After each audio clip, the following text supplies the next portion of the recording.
Oi pessoal, bom dia. Acabamos de sair da live de Direito Constitucional 2, mas sem querer eu falhei, peço perdão, não coloquei para gravar. Eu esqueci mesmo, a gravação você tem que colocar antes do início da reunião e infelizmente eu não coloquei, eu só fui lembrar já no final, mas vou fazer aqui uma breve retrospectiva dos principais pontos abordados, tá? Não se preocupem que em relação à revisão, tá tudo nos vídeos anteriores, então nós fizemos uma breve revisão, por exemplo, das hipóteses de perda de mandato dos deputados federais e senadores, que estão lá no artigo 55 da Constituição, mas todo esse conteúdo já está postado no vídeo, na parte 4 de Poder Legislativo.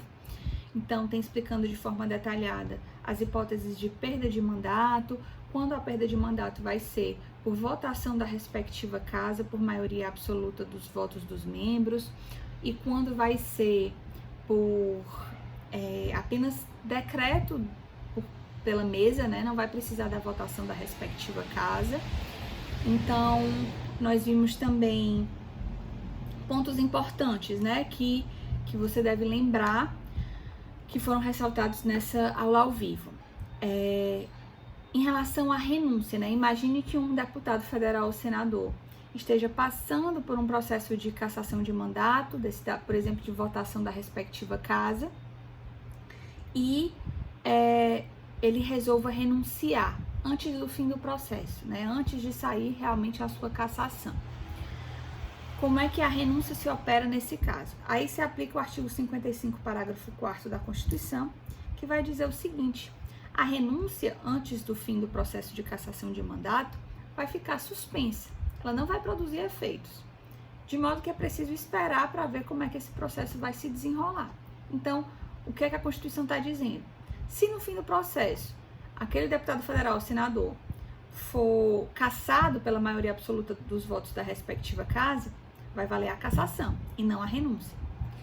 Mas, se efetivamente não obtiver o quórum da maioria absoluta e esse deputado federal ou senador ficar, né, não for cassado, aí a renúncia se opera, tá certo? A renúncia só vai se operar, né, depois do fim do processo, e se a maioria absoluta da casa entender pela não cassação, porque se entender pela cassação, os efeitos vão ser o da cassação.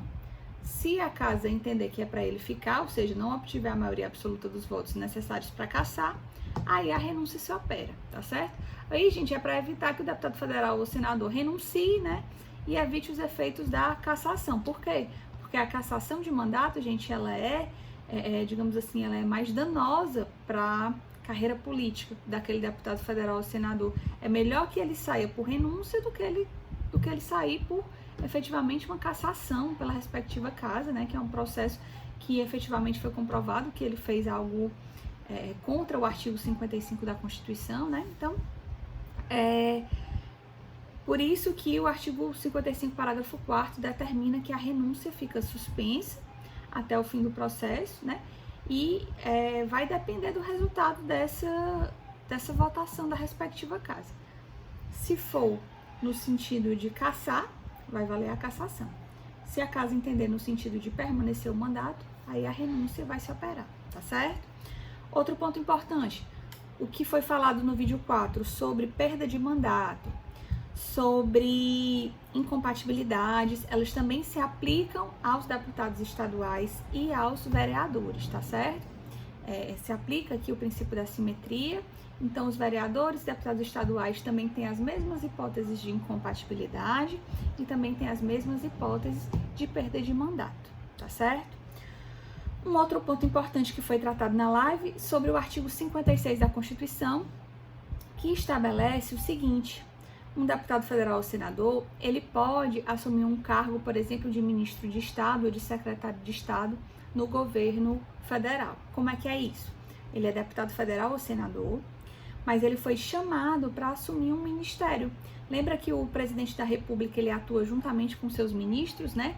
Então, ele tem os seus ministros de Estado, por exemplo, ministro da Saúde, ministro da Educação, ministro da Economia, né? Ministro da Justiça.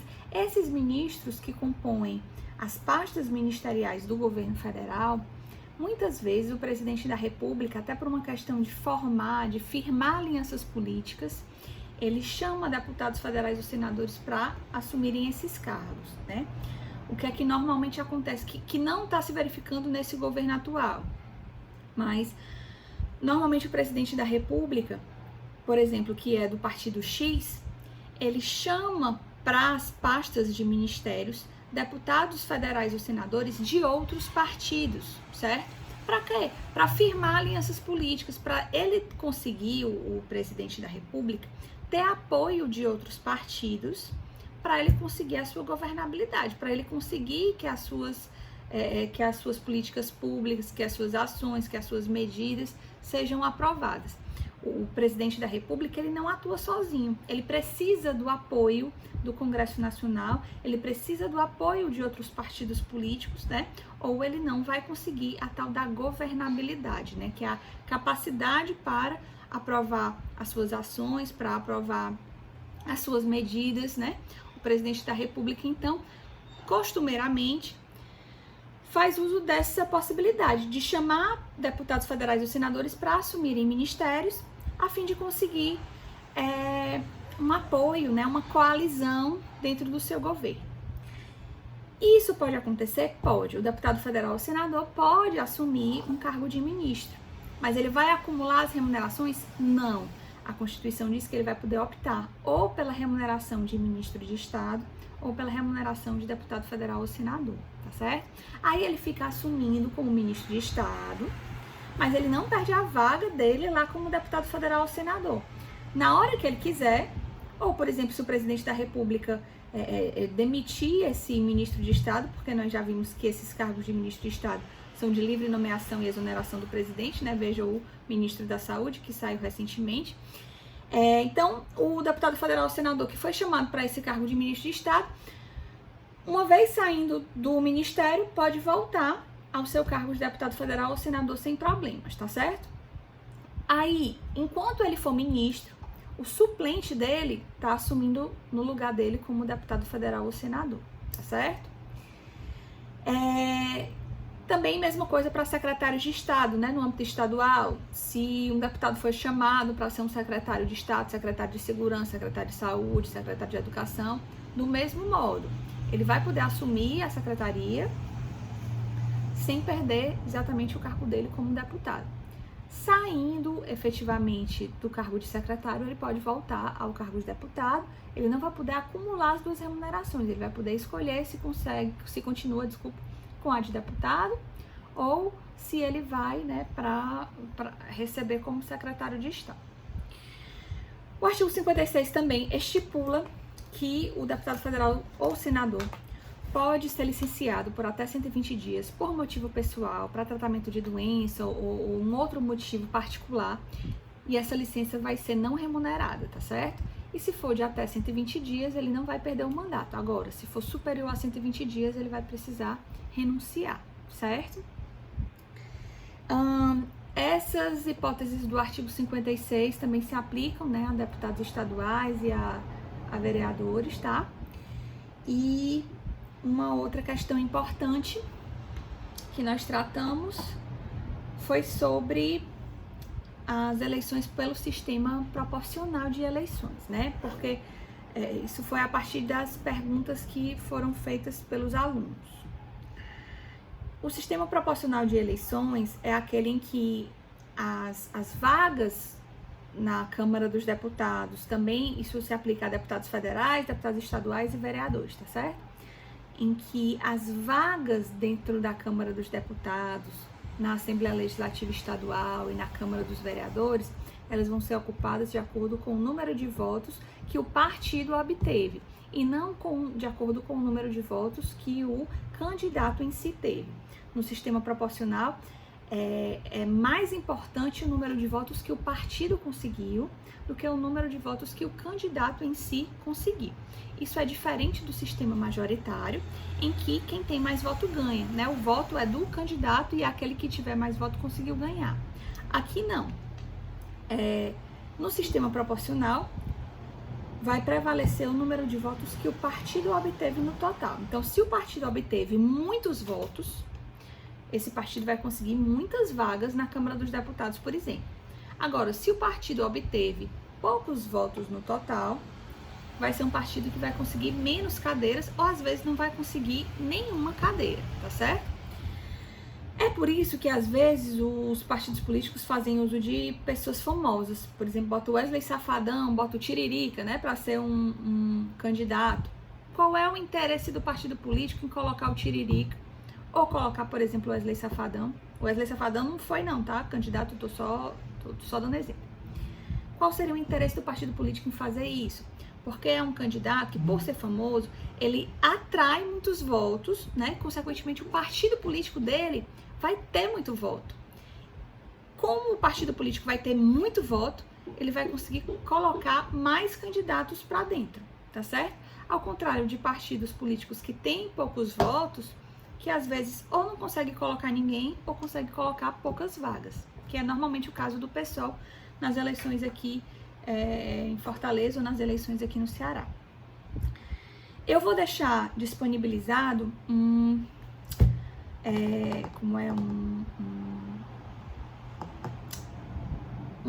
esquema que é de um site do Politize que explica bem direitinho como é que funciona esse sistema proporcional de eleições, certo? Mas de todo modo eu vou colocar o exemplo que eu fiz na live, né? Para quem não assistiu. É o seguinte, imagine um partido político como o PDT, tá certo? Peraí, deixa eu só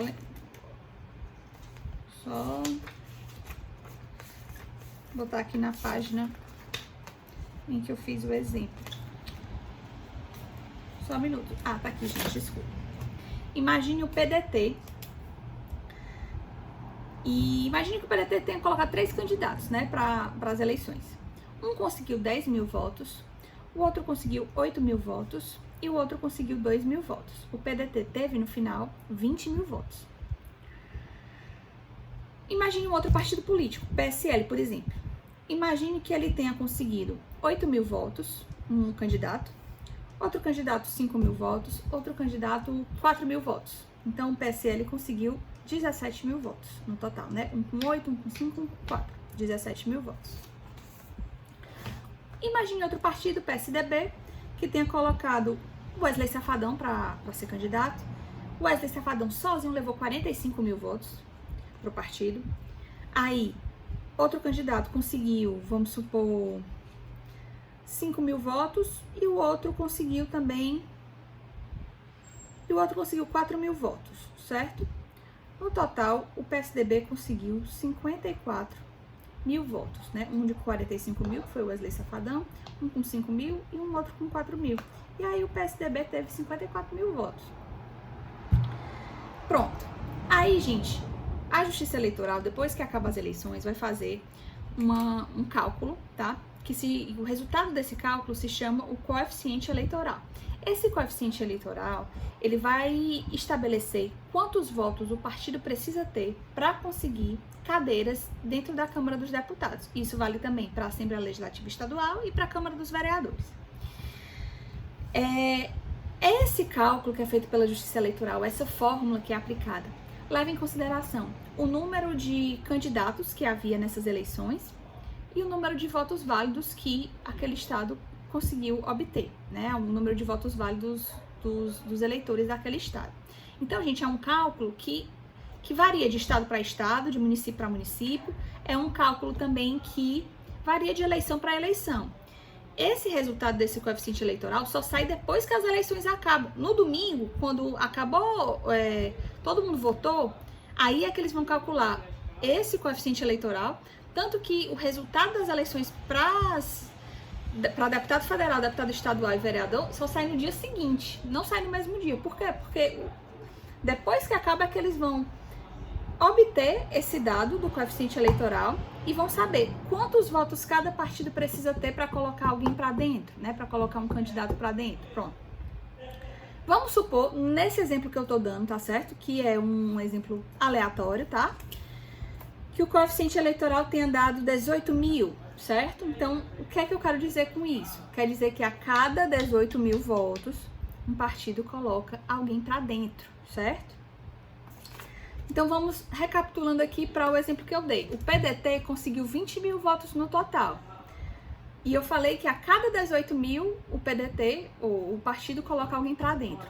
Se o PDT teve 20 mil e precisa de 18 mil, né? O PDT, consegue colocar uma pessoa para dentro. Quem é que vai para dentro do PDT? O mais bem votado, tá? Que foi o de 10 mil votos. Já o PSL teve no total 17 mil votos. Ora, se o PSL teve 17 mil votos e precisa de 18 mil para colocar alguém para dentro, o PSL não conseguiu botar ninguém para dentro, certo? Apesar de ter tido candidatos com bons votos, 8 mil, né? 5 mil, mas só que o partido em si não obteve muitos votos. Então, como o partido só obteve 17 mil e precisa de 18 mil para conseguir colocar alguém para dentro, o PSL foi um partido que não conseguiu colocar ninguém para dentro. Ó, veja aqui no papelzinho, né? O PSL não conseguiu colocar ninguém para dentro, o PDT conseguiu colocar uma pessoa para dentro. E o PSDB, olha só, o PSDB teve no total, porque tá ao contrário, né? O PSDB conseguiu 54 mil votos. Ora, se o PSDB conseguiu 54 mil votos, ele consegue colocar 3 pessoas para dentro, porque a cada 18 mil ele consegue colocar alguma para dentro, né? Então, 18 mil ele conseguiu colocar uma, 36 mil ele consegue colocar 2, 54 mil ele consegue colocar 3 pessoas para dentro.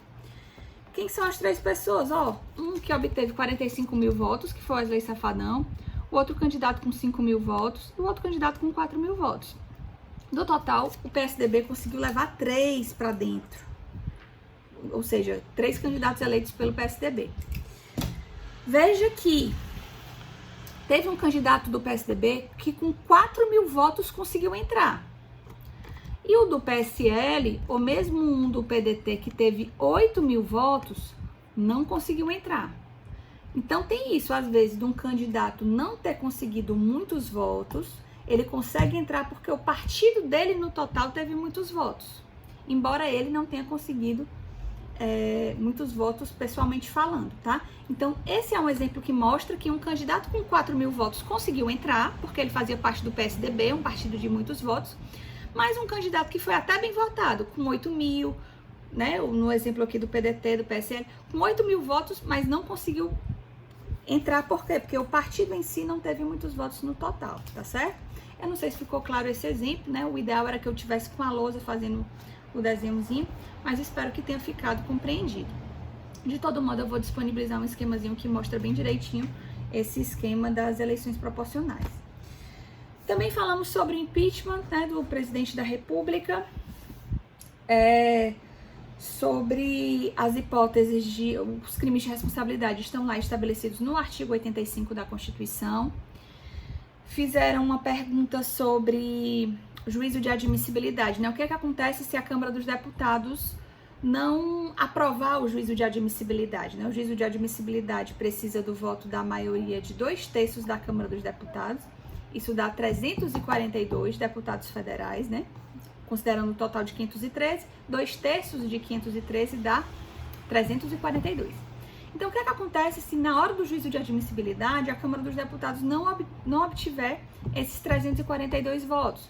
O processo de impeachment fica arquivado, ele não passa para frente, tá certo? E aí, isso aconteceu com o ex-presidente Michel Temer, né? O Michel Temer, ele por 2 vezes foi denunciado perante a Câmara dos Deputados, mas na hora de fazer o juízo de admissibilidade, por 2 vezes a Câmara dos Deputados não atingiu o quórum de 342, por 2 vezes o processo ficou arquivado, tá certo? Também perguntaram quando é que o presidente fica suspenso de suas atividades, né? Só efetivamente quando o processo de impeachment é instaurado, tá? Então, quando o presidente da República, quando passa esse juízo de admissibilidade da Câmara, que o processo chega no Senado e efetivamente é instaurado, a partir daí o presidente da República vira réu, né? E aí ele vai sair licenciado, né? Na verdade, vai ser afastado do cargo de modo que as investigações possam correr, né? Ele fica afastado do cargo por 180 dias.